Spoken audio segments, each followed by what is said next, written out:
You're really pissed because the kids don't seem to listen to you when you tell them to do something. And so your fuse is short for like this idea that people aren't responsive to what dad is saying.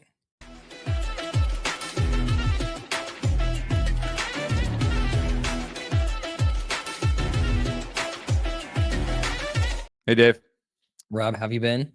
I've been good. I want to start this episode off a bit different, though. So I'd like to pose a question, maybe a personal conundrum that will relate to a topic that I'd like to talk about, and I'd like to hear. I never thought I'd say this. I'd like to get your perspective on Oh yeah, something. you're gonna need it. Yep. I'm glad that we're recording this so you can listen to it back. I know I did experience some trepidation with this, but here I am. So I want to talk about parenting styles. And I think I've mentioned it on this show before, but I would describe. So I have two kids, and my wife and our parenting styles, I would say, overlap a good deal, but they are not the same. And I will sometimes, as I did just yesterday, uh, I will get some feedback from my wife about about my interaction style at times with my kids. So I'll relay a story to you, and I want to hear what you think. Okay. Okay. I have some stronger perspectives around where my kids play with all their toys. A little bit of background: we moved into a house 2 years ago that has a basement. Our house before had a basement, but it was an old house. It was wet and gross, and so all of their toys were all over the house. We have a basement now. We finished the basement. Their toys go down there. And I realized that at the end of the day, where you play with your toys as a 5 and 8-year-old is not that big of a deal. But if their toys start to get all over the place, I will have some strong reactions. And Can you define what is a strong reaction? a lot of yelling. I'll say stuff like, "Why is this up here again? Like, put your stuff downstairs. I asked you to put your toys, the basement is for toys. The upstairs is not for toys. Please put your toys downstairs." I'll say it roughly like that. So yesterday, um, my daughter has been playing with a lot of beads, making bracelets, stuff like that recently, and like, hey, great. I don't like that because all the beads get all over the place, but go downstairs and do that. Well, she was playing with them upstairs You yesterday. sound like, by the way, like a real blast so I, far. I understand. I understand. My daughter has all this happiness, and I do not like that. Well, so it sounds like you've been talking to Jen. So maybe I already know the answer to the question. Um, and I will just get kind of just very angry about the fact that all of these toys are up there. Now, if I take a step back, sometimes I just think, can't you just play with them downstairs? Can't there be some like, hey, this is the upstairs, it's nice, it's clean, it's orderly, and downstairs is where, a tornado just ran through. And can't we have some separation there? And I could talk to my kids that way, but they're 5 and 8, so they're not going to know what the hell I'm talking about. Uh-huh. And so I yell. And then it doesn't help that I move the box of beads, and then my 5-year-old actually knocks into it, and I didn't close the box all the way, so the beads go everywhere. And I get even more pissed. Oh, yeah. Yeah. So this is a small example, but I would say is illustrative of part of how I parent, which is I have standards that I'll set for you. Their lives are not very hard. All right. They live pretty easy lives compared to maybe the average child on the planet, even in this country. Their lives pretty easy. Is it wrong for me to have that type of strong reaction to yell and scream sometimes when they don't listen to what I ask them to do? My wife would say at times, yes. She would say that I too quickly elevate from calm to anger, or at least frustration and yelling. Yeah. And she would say, "You need to settle down. This is not that big of a deal." Yes. I think So, what say you? I think there's two things going on here. I think the question is, I mean, I think it doesn't matter about, like, what's the topic. I mean, like, I think comparing and contrast my style to your style, I I probably wouldn't care if the toys are upstairs, Mhm. but I guess that's less important. I Right. I too scream if I feel like the kids are not listening. Mhm. So I guess the question for you, either like one level of it is, are you really mad about the location of the beads? And maybe you have some, uh, some tendencies that maybe you're a little bit too rigid around that kind of stuff, and maybe we could lighten that. It's possible you could lighten that up. Or what I suspect is you're really pissed because the kids don't seem to listen to you when you tell them to do something. And so your fuse is short for like this idea that people aren't responsive to what dad is saying. I think you're right, and this was just an example, but yes, I would say when I perceive they're not listening, Yeah. um, or I feel like they think they can get away with something, which maybe is the same thing, but I don't like that either. Yeah. I also really don't like that. Yeah, if you think you're getting one over on me, I'm gonna have a real I mean, it's funny because 'cause I'll find myself being like,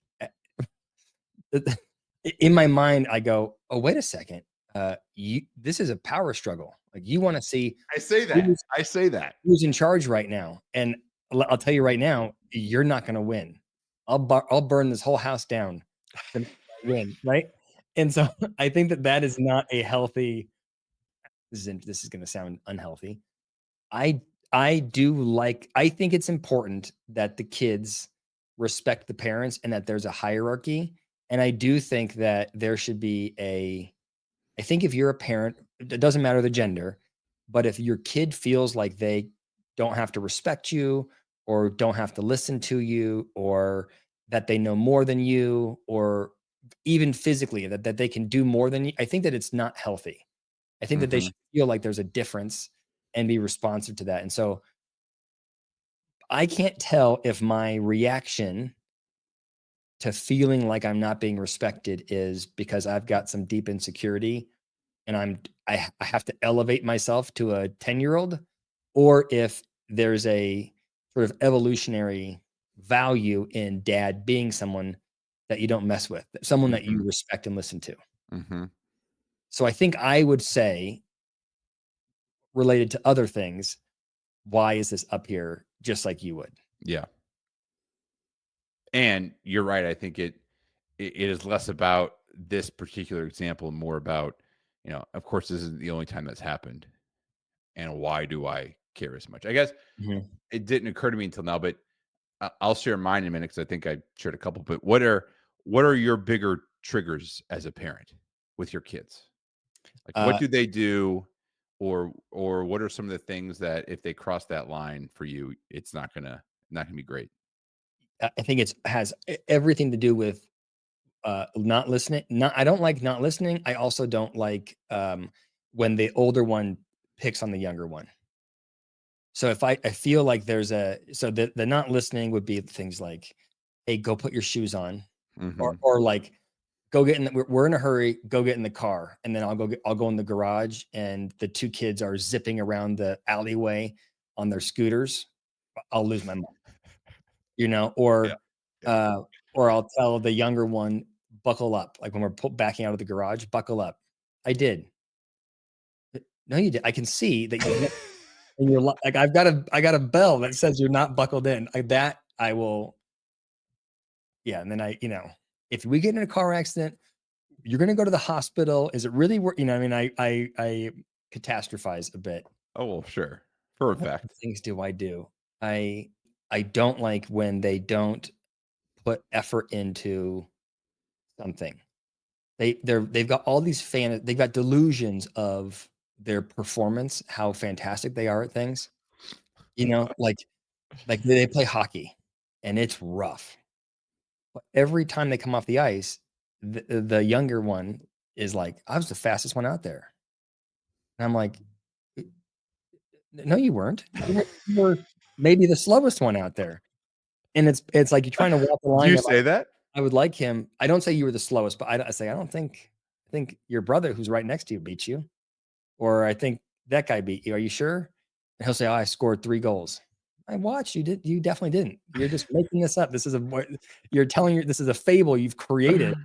So, but I want him to have a I like the confidence, but I also want him to tell the truth, you Yeah. know? So, those are yeah. I have one more thought. Yeah. I also think that I get triggered if I feel like I'm not supported by Allison. So, like, for example, I can imagine if I'm you and the beads are up there and Jen has allowed the beads to Jen's heard you say, "I don't like the beads up here." And then Jen's letting the beads be up here. Like, when Allison does that, like, I will say, "We're not buying" here's the one in our house, is Enzo wants clip-in pedals for his mountain bike. Whenever he does it, we do a race every year, GoPro games, and the kids that win the race have clip-in pedals, and Enzo wants to clip in. It's gonna cost it's like 60 or 70 bucks to get clip-in pedals, and I said, "No, you gotta earn the pedals." And Allison's like, "We'll get them for you next year." The hell we will. No, we're not. I'm not getting you any what are you talking and I don't then I get mean about the pedals. Yeah. Yeah, then you get rigid. Yeah. Yeah, I'll get you the pedals when you're 19. That's where I'm at right now. I like that idea, because I think that's another question I had is I think there's other research that would, support me here that, we have parenting styles maybe, and we have things that, are orientations, but we are impacted by the styles of our spouses, or of our partners. Mhm. So, yeah, the same way with Jen, like, she would say and has said to me that, again, "You need to care less," or you go from 0 to 60 too quickly. And she's not wrong, that happens. And Yeah. there are times where I even think to myself, I'm like, "All right, shit," like, even for me, that was too much. Yeah. Yeah. But there are other times that I get pretty, I'm pretty sure of myself. "No, I don't think so. Yeah. No, I think that was okay." That was needed. And then sometimes I'll think, "Well, I need you then to turn up the volume. I Yes. need you to be more that way so that I'll be less that way." Yeah. Do you say that to her? Now we've talked about it, Yeah. Yeah. and and she's, and I think to an extent that to an extent she agrees, and there have been times when especially over the past couple of months, we've talked about this more frequently recently, where she's done that, and I have made active attempts to not.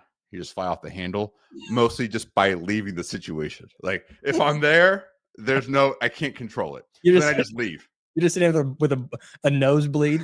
Yeah, Yeah, I'm essentially. fine. What do you think, Dad? Nope, and I just walk away. But yeah, I think that uh, that resonates a lot with me, and I imagine resonates with a lot of parents too. Is especially where there are those differences Yeah. in approach. And I think if I was married to someone who had my personality, I would tone it down a lot more. Yeah. Yeah. Do you ever have the kids try and split you? Be like, "Well, mom's nice and dad's mean?" Oh, well, I mean, we will play a game with them sometimes, or by sometimes I mean I think twice. When we'll ask them a question like, who is like who's funnier, mom, dad, and then sometimes they'll add my parents, grandma and grandpa, Yeah. and they'll say dad or grandpa. And we'll go through questions, and then who's nice? And my son, 5, mommy, immediately. My 8-year-old, my daughter, wants to say mommy, but she is very empathetic, Oh. and sometimes likes to come to my defense. And so she's like, "Well, I think you both are."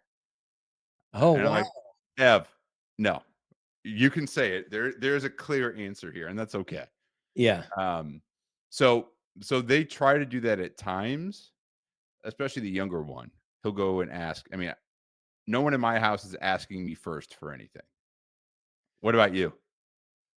Uh, they constantly say that mom well, it's funny because it's enough that well, I was surprised when you're talking about your daughter being like, "Oh, mommy's" or, "Well, dad's there you guys both are." I was thinking maybe that's a gender difference. My 2 kids, both boys, no one's trying to protect dad's feelings.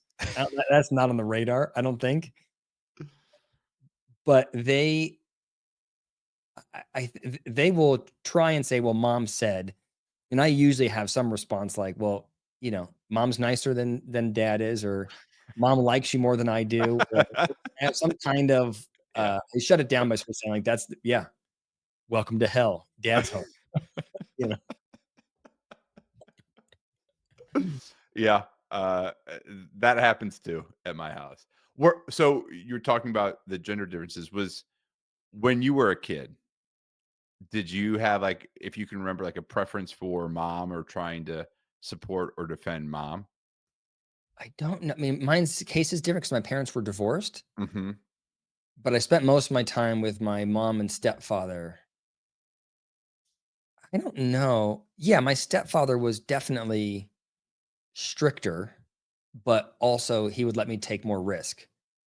So, like, my mom was, yeah, softer or nicer, but also would, if it was up to her, I'd be locked in the bedroom the whole time and I couldn't do anything. And so I think I liked the fact that I liked the structure and the, you can go do whatever you want, but Yeah. also you better clean your room. Yeah. I think, I mean, it was different. My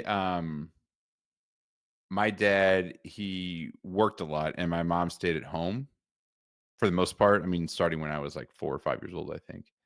Um, she stayed at home, and so I think it's probably different to tell because she was just there more, and so it Yeah. was just more interaction. Yeah. And then my dad would, leave the house like 6 a.m. and come home at like 6 p.m. Yeah. So he was, especially during the week, you know, tired. And I Mhm. can appreciate that a lot more now than I did as a, 7-year-old. Um, but I think there was certainly maybe not like defend, but more of like a when I was younger, like a preference Yes. that over time, just because as I grew up, um, and just started to understand more, that it started to middle where, by the time I was a teenager, there was no preference. Um, but I think that I wonder if that's just like a normal part of, especially in that situation. I mean, mom's just around more. So yeah, maybe there's more time for mom to yell at you or get you in trouble, but you just see her a lot more. I mean, it could be an Oedipal issue. It could be a Freudian thing, which Oh yeah. I think I do notice in my like, I used to think that Freud was nuts, and then I had kids, and now I'm like, kinda get that idea. But let me try to explain it just for the Yeah. audience. Yeah, Freud's theory around psychosocial development was that as a kid, you go through these different stages. So you're born and you're in the oral stage, and then you're in the anal stage, and you sort of grow through and you're learning kind of how to Hmm. be a child, and then how do you eventually you have to individuate and become an adult. Well, he believed that as a kid, young boys wanted to be with their mother in a very intimate way. The mom was everything.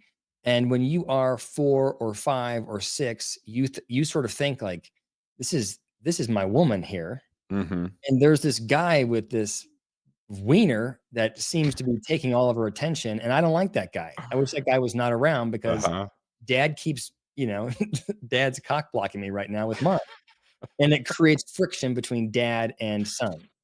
But at a certain point, 8 or 9, the kid sort of goes, "Hey, I can't if you can't beat him, you might as well join him. Obviously, mom's attracted to whatever dad's doing, so I need to become like dad." And so you'll see this transition where all of a sudden young boys will become more aligned with dad. They wanna learn how to do masculine things. They wanna learn how to interact with women. They wanna learn how to talk like dad and sound like dad because that's what their mom was into. And that's how you make the transition from being a child to being a young man is you eventually learn to be like your dad Yeah. into adolescence. E I think when we think about Freud, we always frame it like it's about sex. Yeah. I don't think kids know what sex is, but I do think that they want to be intimate with mom. They'd like to Yeah. be as close as possible with mom. Right. Intimate in that way. Yeah. Like Yes. whatever that, yeah, whatever it means, just close. Like my 5-year-old son, same way. Yeah. Yeah. But I think at a certain point he'll go like, "Ah, I guess I gotta put up with dad, so I might as well join him," and then you make Yeah. that transition. Yeah. That's So, that's true. yeah. That did not occur to me, but that's certainly part of it. Yeah. That makes sense. Well, I asked you before, like, what are some of your triggers as a parent? Um, I started talking about mine a little bit, but I would say two, I think that come up most routinely. Mhm. For me, I would say raising. entitled kids that I think will come up or will grow up to be entitled adults terrifies me. In Yes. part because I have such a strong reaction to people who I encounter as an adult who are also adults who glide through the world feeling entitled or maybe not even knowing that they are, but they are. Yeah. Yes. So I react very negatively whenever I get the slightest scent of my kids acting in an entitled way, realizing only usually upon reflection that they're probably not doing that as much as I think that they are, but they do. That's probably my biggest worry as a parent. Yes. Is my kids have a they're in a good very good position. Their financial position is very different than my financial position was when I was a kid. Mhm. And uh, we didn't want for anything when I was a kid, but I feel like they're in a place where they have no context. Yep. And like I can just tell you, I've got so many stories of my kids where I'm just like, oh my God, what have I done? One was they go to their friend's house and their friends have, stairs go from one level to the next, but it's walled off. Like you just see the stair. Yep. At our house, if you're on the side of the stair, you can see they're like floating stairs. Yeah, You yeah, yep, you yep, could you could look through a window and you could see like you could just see it looks cool. yep. And so my son goes to our friend's house and sees their normal stairs and then comes back to us and says, I really don't like their stairs. I like my stairs better. And I'm like, first of all, they're not your stairs. You're dead broke. You own nothing in this house. Yep. And it's like, how do you get the kid? Do you know what I mean? Like, how do you how do you help him calibrate? You know what I mean? Like he just thinks that I don't like that he's thinking about it. He's, you know, Does he know why? Like, did he explain why he didn't like their stairs as much? yeah, he likes that it's I don't know what he said for the floating, but he likes that you can see through our stairs. Yeah. Yeah. But you went to, "All right, well, you're getting kinda uppity because you think this is Yes. fancy and you think this is better." Yes. It's funny now that you say that. Maybe he didn't know that our stairs. That's what I was thinking, just like, did he I mean, floating stairs just look pretty cool. I mean, I've seen your house, I've seen your floating stairs, they look pretty cool. So could Oh, he just be reacting to that, but it I triggered just in you that I just jumped to that. Yeah. yeah. Okay. I'll give you a worse one. This one's for sure. This is the worst. It's embarrassing. We went to Club Med. This is maybe 2 years ago, 3 years ago. Okay. Club Med in the Dominican Republic for a vacation. And you can stay in different areas, but one of the areas that you can, there's a hierarchy as far as like how close you get to the lunch area or how close you are to the beach. So one day, and we stayed closer to the beach. So we leave our like area and we're getting into a golf cart. They have golf carts that drive you to whatever your meal is. And we're sharing a golf cart with someone who's staying across the road, not as close to the beach as we are. And Enzo hops in the golf cart and says, "How much did your area cost?" to the person. And I was like, "Oh." And then you're sitting there and the guy's like, and I said, "Stop it, Enzo. That's so rude. Can you?" And I'm like, I wanted to just throw him out of the golf cart. And then he proceeds. And then, by the way, I don't have time to give him a lecture. And then we walk into the diner where it's like a buffet. And I just see him loading his plate up with fruit. And he's got this like tower full of watermelon and papaya, just a glutton. And I'm going like, oh, what monster am I creating? So anyway, that's a problem, right? Yeah, well, I think for sure I would be very embarrassed if I was, yeah, in that situation with you, like someone asking you this other random person how much their vacation cost, trying to like compare. Yeah, as though I've not said I've not sketched it out with him. It's like he Yeah, doesn't that's what I was gonna ask. Like did he no, know how much it cost for you all? no, No. no. That was the most. That's like the most. I'm embarrassed to Yeah, even say it. I know. I mean, Yeah, I get it. So entitlement is sounds like one. yeah, Um, especially feeling like you're better than someone. I'm not gonna yeah, tolerate that. yeah, A second one for me that will happen routinely is when I feel like something very minor has occurred and you lose your shit. Oh, Like if there's and I know in the moment I shouldn't say this, but if there's crying because you don't have the right type of cereal, or there's crying because I got you the wrong flavor granola bar. It probably hits at both, right? There's a bit of that entitlement there too. yeah. Um, but especially like emotional breakdowns for those types of things, I have almost no tolerance for. Like I would think I you'd be can't better at figure it out. I would think you'd be good at that. You're so I feel like you're tolerant, but I no, not with the kids. I am, but I think again, it's for me, it falls back into it's like this is what you're gonna cry about. And I realize, I'm maybe painting a picture that is more aggressive than I probably am most of the time. But like for a 5-year-old, it's like, yeah, I don't want this thing. What I know to do is to cry about it. Like I get Yeah, that. yeah, Um, but there are times when I have no more kind of reserves left, no more restraint left, and I'm just going to say, "Oh, then you don't get anything." yeah, yeah, I can't. Like that. It just again, it's entitled to me, and I'm like, "This is what you're going to cry about, huh?" Like it's not the end of the night when you're tired anyway and you can't regulate. It's 10 o'clock in the morning. yeah, yeah. I'm not going to do crying. Like crying, it's an emotional expression. It's completely okay.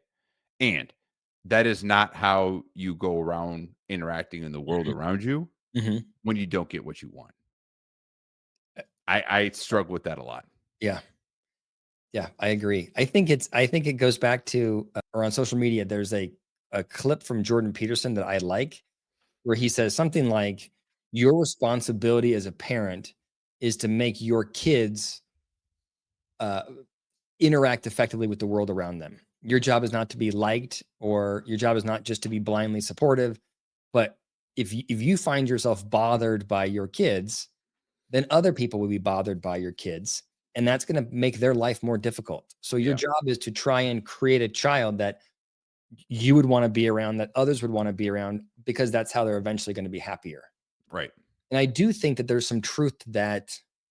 I mean, I think it's sort of counterintuitive, and he's sort of by nature provocative, but I do think those are part of it, which is, if you're seeing a kid cry about something unreasonably, in the back of your mind, you're going, this is a maladaptive behavior. Like, we have to disrupt this pattern. Otherwise, it's going to be a problem when they're 10 or 14 doing that. Right. I agree. I think that's, or at least I agree as to why I have the reactions that I do Hmm. with that. And so it got me to think as I was preparing for our conversation today. This was a long-winded way of getting to what I wanted to talk about, but like, what are parenting values? Where do they come from, and how do you instill those? Like we could say parenting values, parenting styles. There's a lot of literature on parenting styles. We'll touch on that very high level, but there's thousands of books about parenting styles. Moving to the next step, based on what really gets at me, what makes me lose my shit most quickly as a parent. I think the next logical step there is, well, why does that piss me off, or why does that get me upset? I would say it's because it gets at two values that I hope to instill in my kids: empathy, Hmm. so realizing that you're a person in the world, but other people are in the world as well, and understanding where they're coming from, putting yourself in their shoes, not evaluating other people around you as good or bad, but just trying to understand. Yeah. Some people are Yeah. good or bad for sure, but not evaluating yourself like way, and especially in an attempt to make yourself feel better. Yeah. Yeah. And resilience. Hmm. Hmm. This need to understand things are not going to go your way all the time. Yeah. What do you do when those types of situations happen? So I'm sure there are other parenting values that I have, but those are the two that come to mind most for me when I think through um, when my fuse, you know, goes through most quickly. That's what it is for me. Hmm. What about for you? Yeah. I haven't thought about it. I mean, I think those are also values that I have. It's funny though, because I think I can't imagine a parent saying, "Oh, I don't like that value." Yeah. Do you know what I mean? I think but I do want my kids to be kind and supportive. I want my kids to try hard. I want them to be yeah, or try hard or not give up. Yeah, be resilient. I think I want them I don't know, there's probably another one in there that I have that is less flattering, which is, like, achievement oriented. I want them to be successful. Yeah. I want, um Why would you say that's not good to have? well, because I like the idea, like, in a like, the Pollyanna part of me thinks, like, "Oh, well, if they're trying hard and they're nice, then it doesn't matter what the outcome is." And I feel like if I say, "Oh, Oh, okay. then I'm like, "And I'd like the outcome I want." You know what I mean? But Well, yeah, I think well, sorry, I interrupt you. Go yeah, ahead. so anyway, that but that's probably I'm trying to think of other things that I might, um but those would probably be the big ones. I think most parents would say that they want their kids to be successful. Now, how they define that and how their kids define that may be different, Yes. but yeah, I don't know many parents that wouldn't say that. Yeah. Yeah, and I don't necessarily mean financial success.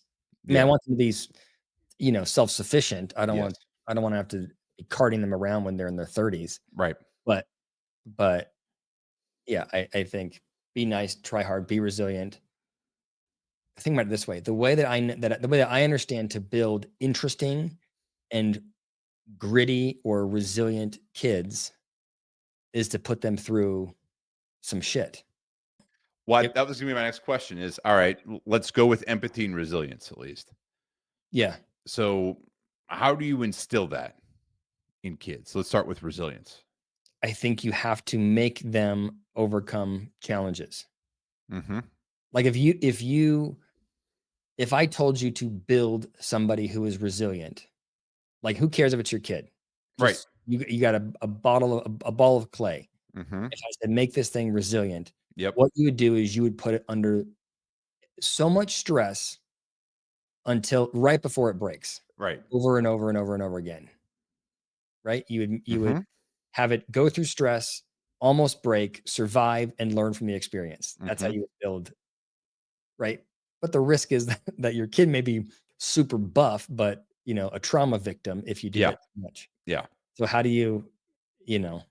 I mean, we're talking about kids and parenting styles, but if I move toward, working with adults, I will describe a lot of these as skills that, maybe some people are more naturally likely Mhm, to build some of this than others. It could be more difficult for others, but just because it's more difficult doesn't mean you can't build it. mhm, And so I think it's a skill, and part of a way that you build skill is through practice, which is essentially what you're saying. mhm, How do you, if we move it back to, for an adult, like how do you practice building this skill? And then as a kid, how do you as a parent provide them with opportunities to build this skill set? Because a 5 and a 8 and a 10-year-old aren't going to go look for that themselves. yeah, And particularly given what you were saying about your kids, their life will be fairly easy. I think the same is true for mine. Like in the scheme of things, they're pretty lucky. So mhm, then sometimes I think, well, what do I do? What sort of Olympics do I put my kids through mhm, to make sure that they have that muscle at least somewhat built? Because um, I think it's important. yeah.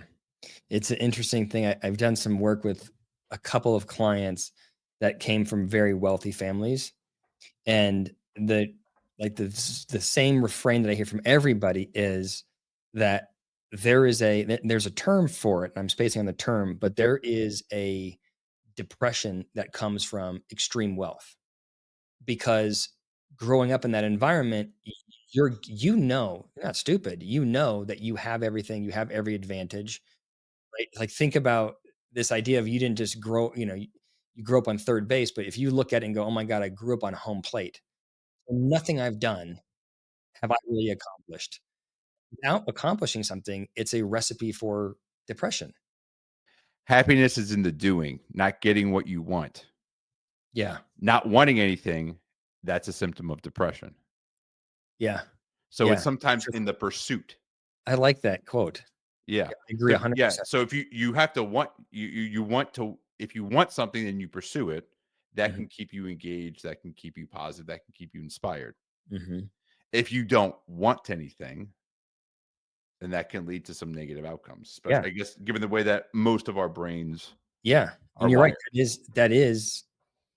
That's like almost a definition of depression. If you have Mhm. just no agency to do any there's no you don't care about anything, you're just empty.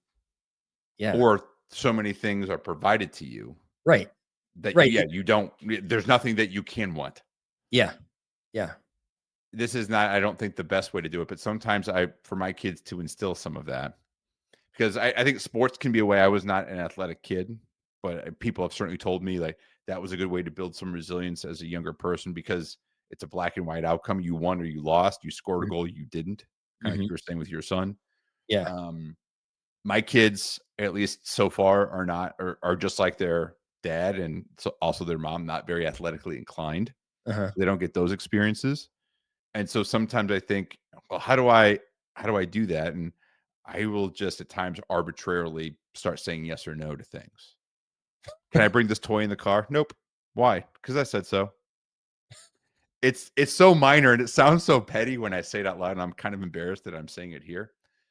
But it's like, yeah, how do they, you know, it's is my attempt potentially faulty to just help them understand that they're going to ask for something. Yes. There's no real upside or downside for them to actually get what they're asking for. And so at times I'll just randomly throw up, nope, you don't get it. I'm having some compassion for Jen now.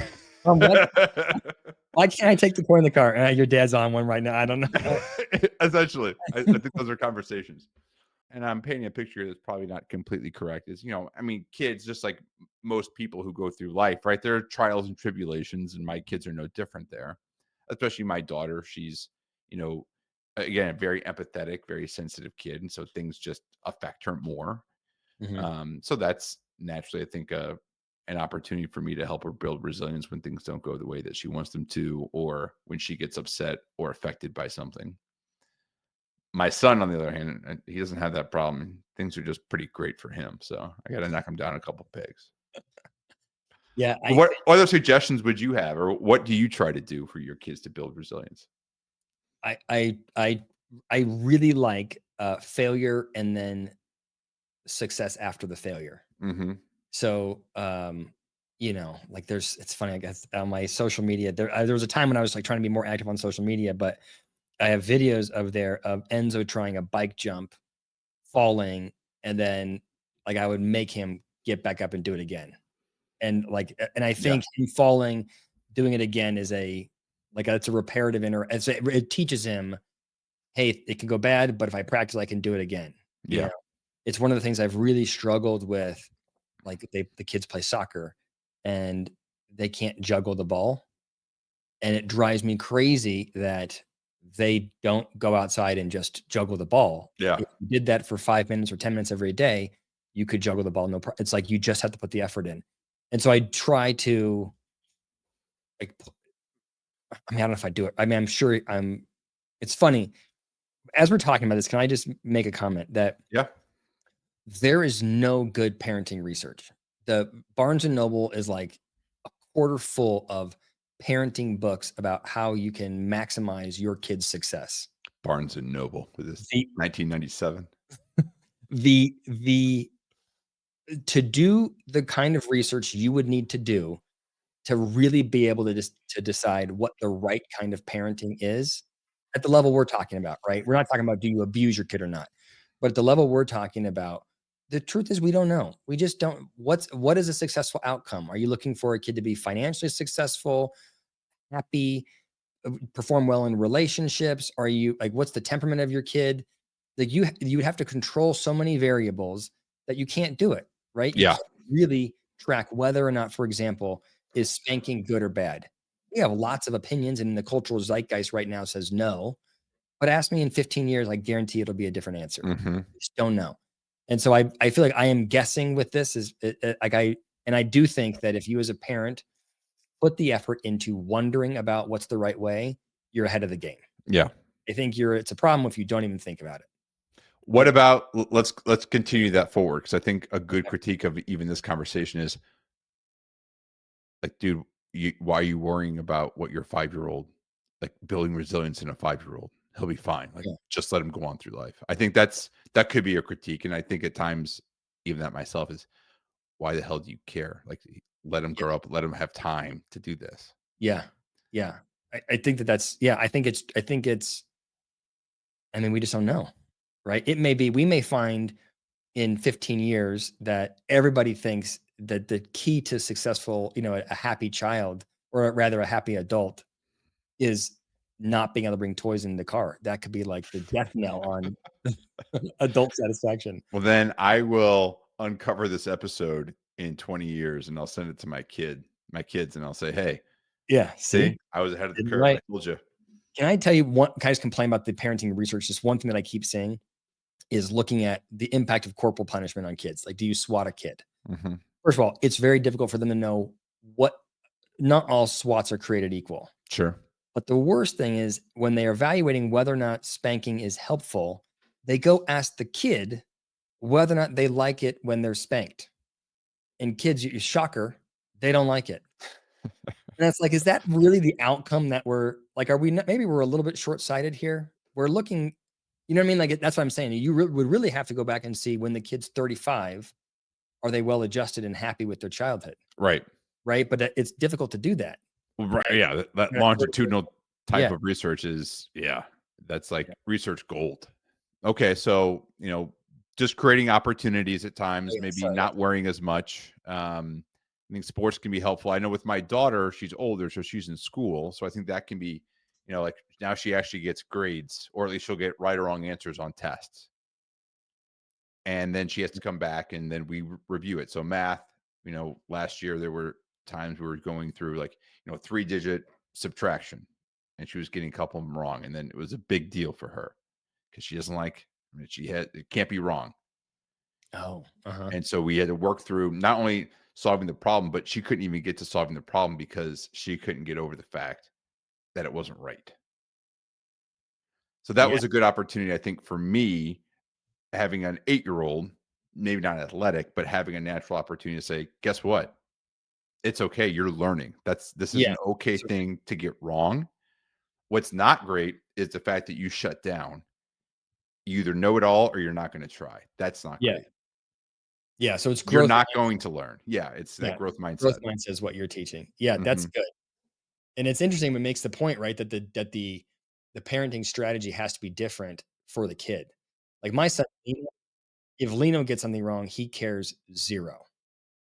Does not care at all. I mean, it's so far off his things I give a shit about scale. It is just so for him, it's like, hey, this is unacceptable. If you do it again, we're taking a toy away. That's like we're harsher with him versus Enzo is more like, you know, I mean, Was that negative punishment? You take something away and you don't get what you want. That's yeah, negative negative punishment, right? reinforcement. Yeah, negative reinforcement, rather. Yeah. Is that right? Yeah. Yeah. Yeah. Cause, yeah. Yeah. So that's but I think you have to have those kinds of things. I think. I don't know. I'm sure my kids will be in therapy talking about what a nightmare dad was. So then I want to move to before we end, we talked about how to build resilience. What about how to build empathy? What have you done? Would you suggest parents do to build empathy in their kids? So I actually have some strong opinions about the empathy one. You have I strong I opinions. I'm feel shocked. I feel I feel more resolute in my empathy strategy. Okay. So like for things that I do is that if I see the older one ever picking on the younger one, always will pause. I try to catch it really quickly and I try to ask him what he thinks the younger one feels when he does that. And if he can't get there, sometimes he's like, he doesn't care, whatever. And I'll say, well, what would it be like if I did that to you? Would you like that? Right. And so I try to like walk him through it. I will even say, I think it's a really good strategy. If your kid, which my kids don't really do this, but I'll make the point that if your kid is picking on or being mean to somebody else, I will say, when I was a kid, that happened to me and I didn't like it. I was Mhm. bullied and I didn't like it when that happened. So I don't want you doing that to somebody. And I think there's something about seeing that dad's been negatively affected by something or dad's feelings are hurt that I just think I guess I try to make sure that he's clocking the emotional impact that he's having on people. Uh, I like that. I think that's what I try to do as well is, you can communicate it. Um, that's one thing, but with, younger kids who don't have this even kind of part of their brain built yet or developed yet, Mhm. making it more concrete and saying, all right, well, would you like this? How Yeah, would it feel for you yeah, if you were in this situation? yeah, And then, yeah, telling more personal stories too. This is what it feels like to me when you do that, or this is a time that it's happened to me. I think is a great suggestion. yeah. I think it can become more abstract as they get older, but when they're younger, it has to be very concrete and asking and putting them in the center of the story. Mhm. It's gone sideways. I just said that and it sounded like I had that all figured out, and I can just tell you there's been some really bad interactions I've had also trying to improve my son's emotional awareness. Like, so for example, we play soccer, and part of the resiliency building is I am not gonna just let him win. No way. Okay. So we could debate that later, but I think, someday he will beat me, and he will be very happy. I remember beating my dad and my stepdad, and both were those are the 2 best days of my life when that happened. So I feel like that's just how I right or wrong. So we play soccer and I win, he starts crying. And every time if I ever win, he'll get so upset that he'll start crying. And I'll be like, "What about this is bothering you so much? Do you think you should be able to beat a 40-year-old at a game of soccer? What are you feeling right now?" And he's like, "I have no idea what you're talking. I know that I don't like this." Right. I'm like, Stop. I have no words to put to this I don't know. experience. I don't like it. I really don't like it. And then his therapist dad's like, "Well, let's walk through what's the psychological mechanism behind your distress right now." And my son's like, "What in God's name is wrong with you?" So anyway, it's not That's always why our kids are going to be in therapy, I think, because I do the same thing. Like when my daughter has a strong emotional reaction that I think is driven by anxiety, yeah, I try to ask her what's going on. yeah, And I try to be very basic and talk to her in what I think is a pretty normal kind of age appropriate level. mhm, mhm, But I'm sure I'm not doing that well all the yeah, time. And yeah, she's just like, I'm like, what do you feel like? What does this make you feel? I don't know. Well, tell me your first thing that comes to mind. I don't want to. yeah, And then I just had to take a lot of deep breaths too. And I'm like, she doesn't have the emotional language yet, man. Like yeah, you're wanting something that she's incapable of providing to yeah, you. You yeah, can't ask that. Like, so at some point you just have to acknowledge that it's okay that she's going to get scared more easily or yep, get afraid. And you're going to have to end it there. yeah. But I'm my just kids, it's not sports, it's games. We'll play games. And I'm the same way. I'm not going to let you win. Like, I'm not going to be a dick about it, but yeah, but you I'm will. going to, yeah, at Candyland, I will beat you. At perfection, right? I can pick up and put down those little pieces faster than you can, and that's just going to be the way that it is. I can't wait for the comments on this video on this Oh, video. I know, it's gonna be great. I know we were almost out of time, but let me I have one more. I have a story for some constructive that you may have some criticism about. Okay, When my kids were little, we would go to playgrounds, and I remember that they would go, and if there was like a big playground with a lot of kids, they would get anxious or timid about that. yeah, And Allison would stop, and I remember her like holding end zone saying, "Are you feeling anxiety right now? Like, is this stressful for you?" And she would give space for him to be distressed and worried about whatever the event is. So for example, he's going to kindergarten or Lena's going to kindergarten and pauses before he enters the room. And Allison wants to do a hug and an acknowledgement of his anxiety. And my strategy is to say, "You'll be fine," and punt him in the room. Like, you know what I mean?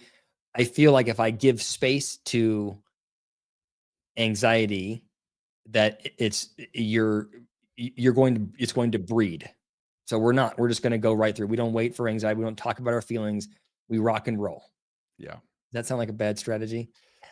Um, the psychologist and person who's listening to this says yes. That's a problem? That's a problem. Yeah. Rob tells you, Rob should know better, but Rob does the same thing. Yeah. Um, and I would say I have probably been at my parenting worst with my older daughter who does have a little anxiety stuff because when we're in those situations, she just needs time to warm up. And if Yeah. I was any other person with her, I would just say, "Sure, why not?" Yeah. Yeah, Like yeah. give her the 10, 15 minutes she needs and then she'll be fine. Yep. But instead, I think it's my desire for her to get over that. I Yeah. don't want it to be an issue for her, so I think if I force her into situations, Yes. which makes not no sense whatsoever. That's not Yeah. how this works. Yeah. But I just want it to stop being an issue, so I force her into situations, and then she gets even more scared. Of course, she Yeah. would because it's a scary thing for someone like her, and that pisses me off. So when Yeah. she was younger, we go to birthday parties and stuff, and I would just say, "Go," and she wouldn't Yes. want to, and then that would cause her to not even want to go to the birthday party in the first place. And I was like, "Dude, Yeah. what are you doing? Yeah. Yeah. Okay. You're Okay. making a bigger issue than it needs to." Now, I'm still not perfect at that, but I try to at least allow for more of that for her. But she has, I think, a stronger anxiety issue than maybe the average kid does. So Yeah. maybe that is not the answer for every kid. That's the Mhm. answer, at least for her. Maybe it's not the answer for your son. Yeah. I don't know. What goes on in my mind is the treatment, no one likes to admit it, but the treatment to anxiety is exposure Hmm. every time. Like every if you're anxious about flying, at the end of the day, the answer is get closer and closer to flying until you're on the plane. Yep. The answer is not to stay in your basement. You'll never Yep. get less anxious about, right?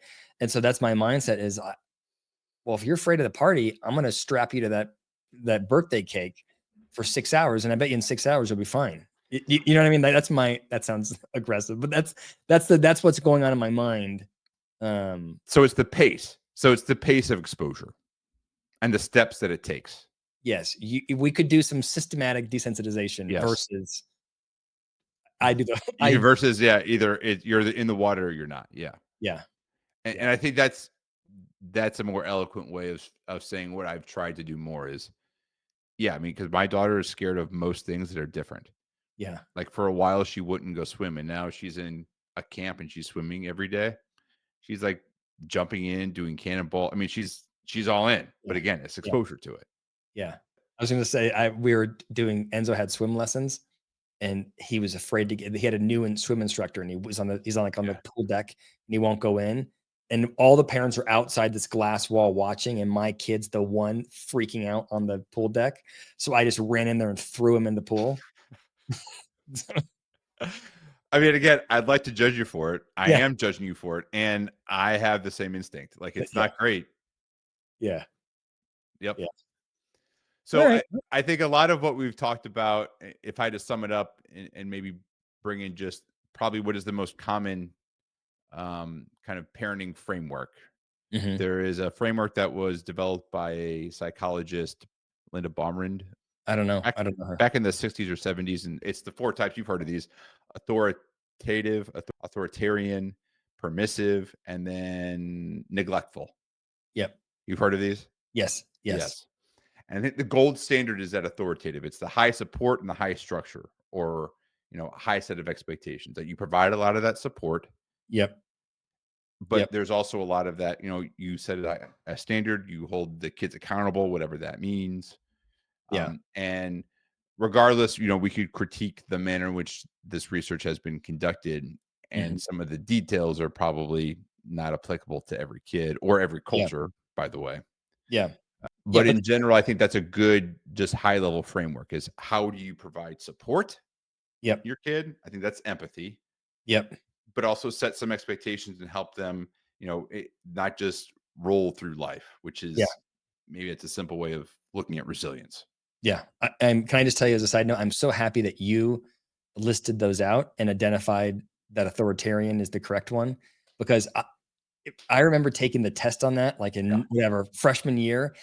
Why didn't Linda name it something other than another A? Because I I could not or separate like it the 2. just like this same word. Exactly. When I had to take tests on this, like to get licensed and back in college, I was like, there was obviously no one in like from like a marketing perspective or someone else. This was definitely a PhD researcher who came up with Yes, these things. yes.